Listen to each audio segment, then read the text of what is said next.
preparing for OSCE and you are confused about where to start, and then this video is for you. Today I'm going to share a 30-day OSCE preparation plan that is simple, realistic and actually works. This plan is based on my own experience and what I saw other nurses do successfully. Hi everyone, welcome back to my channel. If you are new here, I am a registered nurse in Australia and I have gone through the entire OSCE journey. I know how stressful and confusing it can be, especially when you don't know where to start.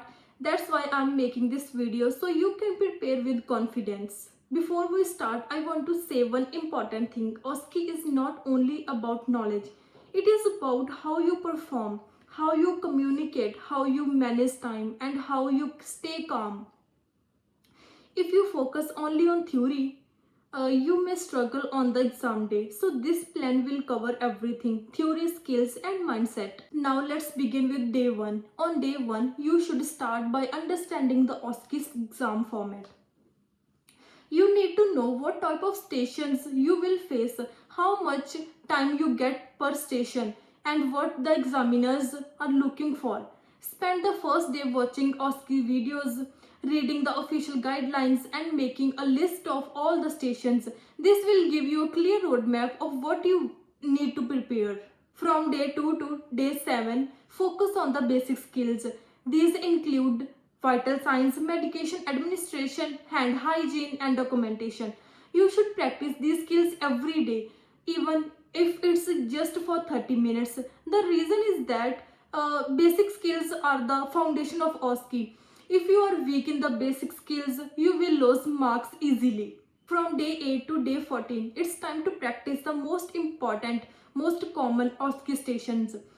These are stations like wound dressing, catheter insertion, oxygen therapy, BGL monitoring and patient assessment. For each station, you should write to the steps, memorize the sequence and practice in front of the mirror or with a friend. You must be confident with the sequence because in OSCE, time is limited and you cannot waste time thinking during the exam. From day 15 to day 21, you should start doing full practice sessions.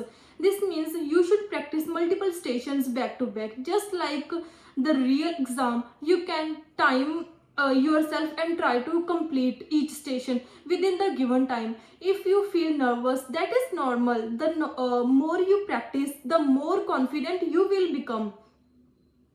Also, during the period, you should start practicing communication skills, talk to patient and explain each step and show empathy. Examiners give marks for communication, so don't ignore this part. From day 22 to day 28, you should focus on your weak areas. Every nurse has weak points and the OSCE exam will expose them.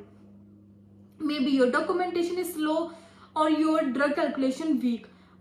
Or your communication is not strong. Identify your weak areas and work on them every day. Also, during this week, you should practice stress management. You can do deep breathing exercise, meditation or light exercise to keep your mind calm. Now we are at day 29 and day 30, which are the most important days. On the day 29, you should do a full mock OSCE. Just like the real exam, set a timer, do multiple stations and record yourself if possible. After the mock, analyze your performance, see where you lost marks and what you need to improve. On day 30, do a light practice session and rest. Do not overload yourself on the last day. Your brain needs rest and you need to go to the exam with a calm mind.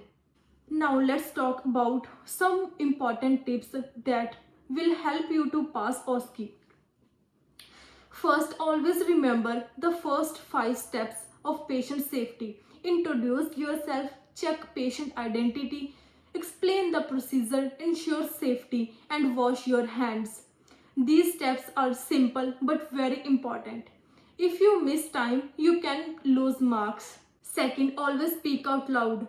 Even if you are doing the steps correctly, if you don't explain what you are doing, the examiner may not understand. For example, say I am going to check the patient's vital signs, or I am going to take the patient's blood sugar now. Communication is a major part of OSCE. Fourth, practice your drug calculation.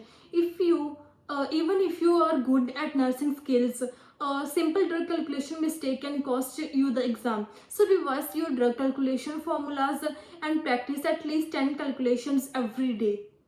And finally, believe in yourself. OSCE is challenging, but it is not impossible. Many nurses have passed it, and you can pass it too. The key is consistent practice and a calm mindset.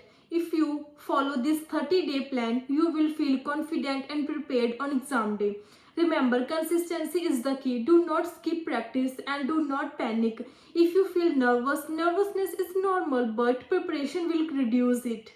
If you found this video helpful, please like and subscribe to my channel. Comment OSCE if you want me to make a detailed video on OSCE exam day experience, or comment OSCE stations if you want me to explain the most common OSCE stations one by one. And if you want a complete list of OSCE stations, then you can message me on Instagram, and I will send you the list as well. So thank you so much for watching my video.